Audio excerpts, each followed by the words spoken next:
Hi guys, welcome to part 3.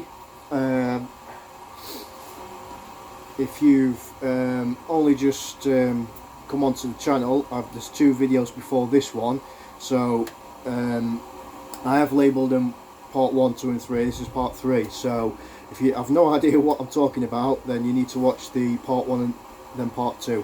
Okay, so part 2 was about 50 minutes long, so I'm not expecting everybody to go the full 50 minutes. I'm sure you've got better things to do. I didn't really mean to, wasn't prepared for this. I'm trying to do as much as I can. I'm very busy at the minute, so I'm just trying to cram everything in into a video. Again, I wasn't prepared to do the video, and I should have been. Still not found my tripod yet, so I've had to keep propping my phone up on bricks, and I even have it on top of my firebox stove at one minute, trying to get the right angle. So I must apologise for the unprofessionalism of my videos about the kephart.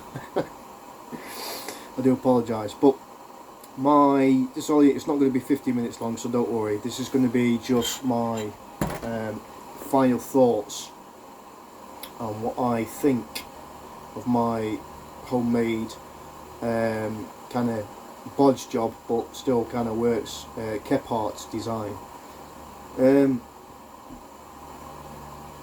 First of all, I like it. I really do like it, and it held up quite well through the first lot of tests. I mean, I will do a longer review after I've been using it for a few weeks or maybe even a month, but as far as it goes so far, I actually like it. I really do like it. It looks traditional, which is exactly what I was after. It does the jobs I required it to do. As you can see, I didn't make it to be a heavy duty chopper. It wasn't intended to be a heavy duty chopper in the first place, being only thin stock steel, 3mm stock steel, and being an ex-butcher knife. Butcher knives obviously are not designed to take a lot of abuse chopping wood and processing kindling and things like that, but this survived all the tests, the basic tests that I required of it, and it's still sharp. Not touched the blade at all, I can promise you that. And it is sharp still. Okay, just try and do some fine curls for you here, and the blade is still sharp. It is still sharp. Don't normally do feather sticks or fuzz sticks in a hurry, as I like to call them, floating in mid-air. That's not the way I do it, but I'm just trying to show you that the blade is still incredibly sharp after the tests I gave it. That's test that's not really designed for knives such as this, but it did perform really well. If you're wondering what that noise was, it's actually my camping stove. I just made myself a cup of tea, or making myself a cup of tea. But as you can see, as I'm talking and trying to keep an eye on my water that's bubbling, it's still sharp. After light chopping and light batoning, still sharp. So I can't complain. I'm just going to take this off the stove a minute. I'm going to pour it in my tea just to put out my trangia. That's it. Just put my flame out my trangia, and I'm just going to pour myself a cup of tea,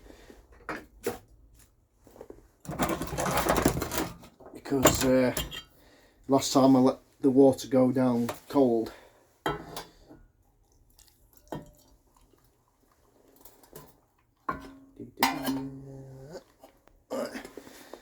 Little cup of tea.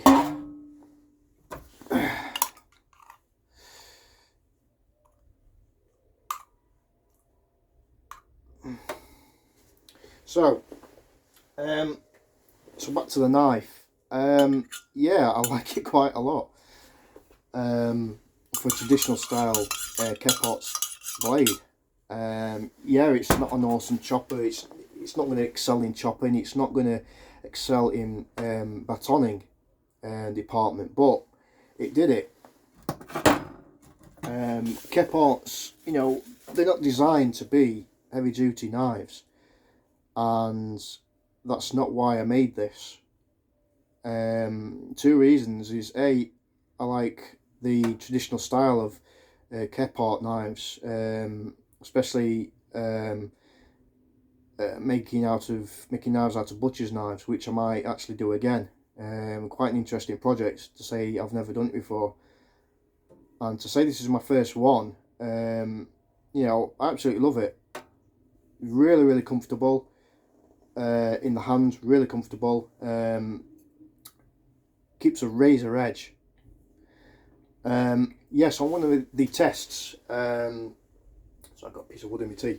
One of the tests that I did in part 2 video is I told you that there was just the tiniest micro chip right on the very edge of the apex, and to be honest, you know, like I said before, I have used knives that's got a really incredibly sharp edge, and the problem being is A, it's a flat grind, and B, I put a really razor sharp edge on this so that it can excel at carving, feather sticking and things like that. So it's not an edge to be abused, say, in the chopping department, or it's not a knife to use in batoning, although it can do it if necessary. And the edge geometry is not designed for that kind of rough work.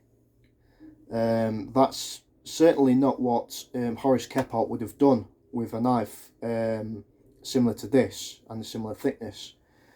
Although his edge geometry was a lot better than what I've put on here, because the original Kephart knife, which I believe belongs to Becker now, as he bought the only one in existence, and the original grind on it was a convex, well, what you call a double convex grind, so it would have been more heavy duty edge geometry than what mine is, because mine's only a flat grind with a secondary bevel on it, which is slightly widened at the top of the tip of the blade.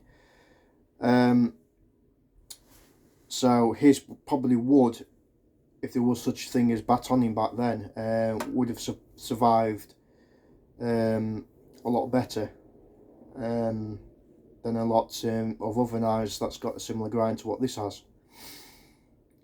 But for what it is, really impressed.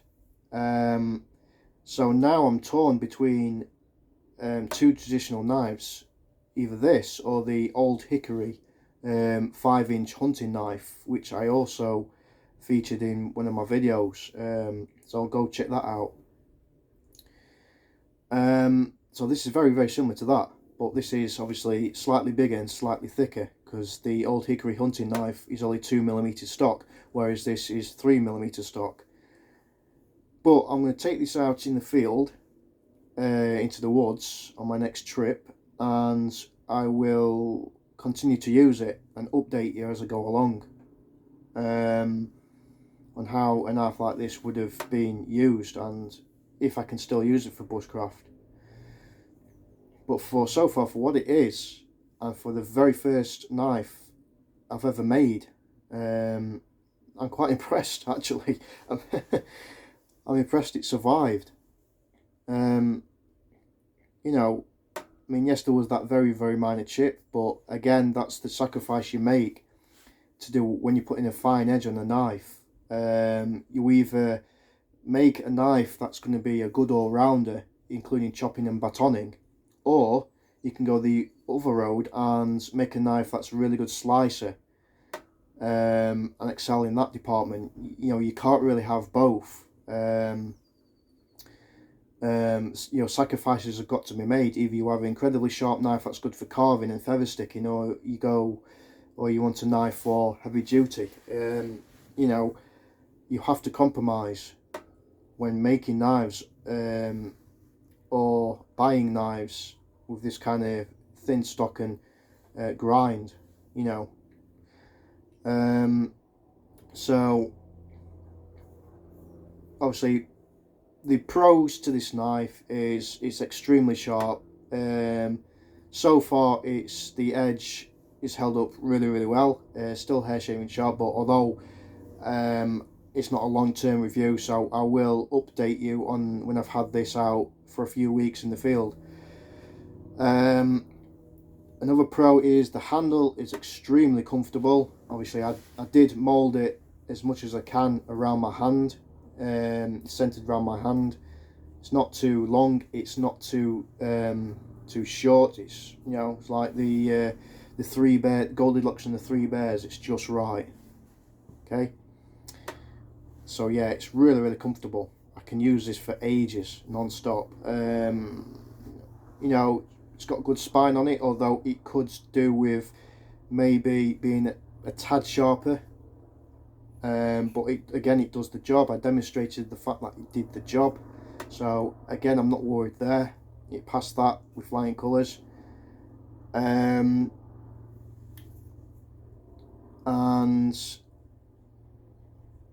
your carving ability, superb. Notching ability, notching sticks and things, superb. So obviously the negatives, here come the negatives.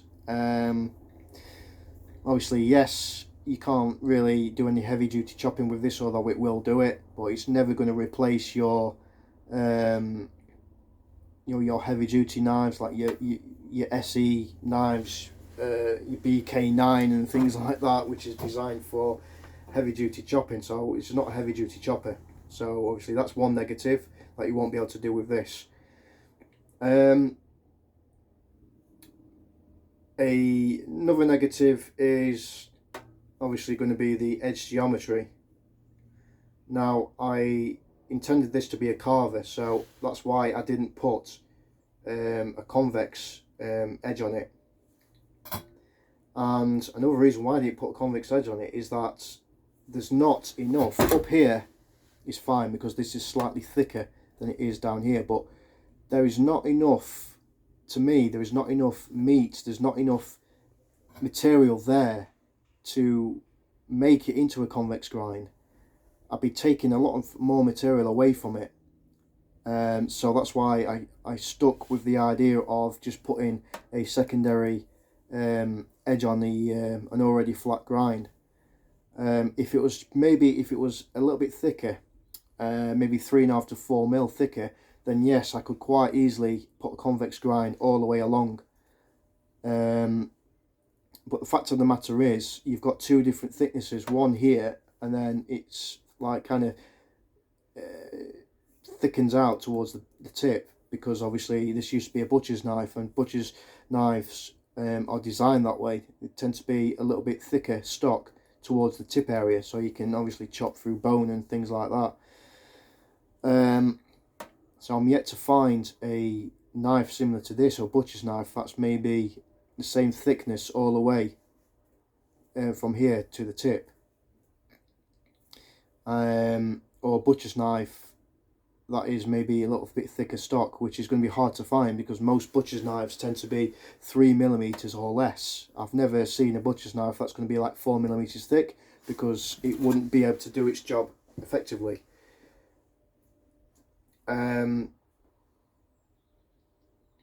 So that's obviously another a negative about it. Apart from that, I can't think of another negative.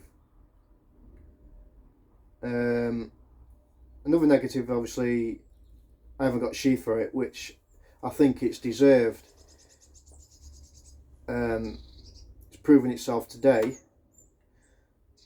Proved itself worthy enough to have a sheath made for it, so that I can take it out in the field and test it even further. so that can be its badge of honour, so to speak. It really does feel good. It really does. Really does. Really impressed with it. Really like it. Is it as good as a? Is it going to be as good as a kephart, say from Breezer, Joker, Becker BK62, Bark River, you know, their style of kephart? Probably not, because like I say, I'm not a knife maker. They're professionals, I'm not. But for what it is, and the traditional look to it, I absolutely love it. Really, really like it. And if it continues to perform as well as it did today, for what it is, I think this may well replace my Ontario Old Hickory hunting knife. So, but you know, we'll see. We'll see what happens. I've been wrong before, so we'll just have to see. But yeah, they're the pros and the negatives of this knife. I do really like it. It feels really, really good. Traditional looking. Another bonus is obviously it's stainless steel. Although I'm not really keen on stainless steel, I prefer carbon steel because they're a lot easier to sharpen in the field and maintain the edge of a carbon steel blade. But obviously the advantage of having stainless steel over carbon steel is that it's a lot less prone to rusting. But I suppose if this was a carbon steel, I'd probably like it even more if it was carbon, but it's not, it's stainless. So, but yeah, that's what I think to it. That's an update to it. I will do a long-term review of it if it's still intact. But so far as traditional kephart style blades go, and the fact that I made it myself by hand, you know, I really like it. And I think there's nothing more satisfying than making a knife and using a knife in the field that you've made yourself. And I'm slowly learning that fact, and it's definitely not going to stop me from making another one. If I see another knife, a butcher's knife, that maybe even be slightly better than this, or maybe even slightly thicker, I don't know, then I would definitely do it again. Obviously I need to invest in better tools than trying to cut through some 3mm thick stainless steel with a Dremel and a hacksaw, which I don't recommend. So if you're going to do something like this, make sure that you have got the appropriate tools, because it will take you hours and hours to shape the blade by hand. So I'm going to wrap that up there, and I will do an update when I've tried it out in the field and I'm going to make a temporary sheath for it just to take it out in the field. So it's not going to be anything glamorous, and that's when I've got the time to do a better sheath. But for now, I'll leave that there, and yeah, I'll see you in my next video. Bye bye for now. Thanks for watching, guys.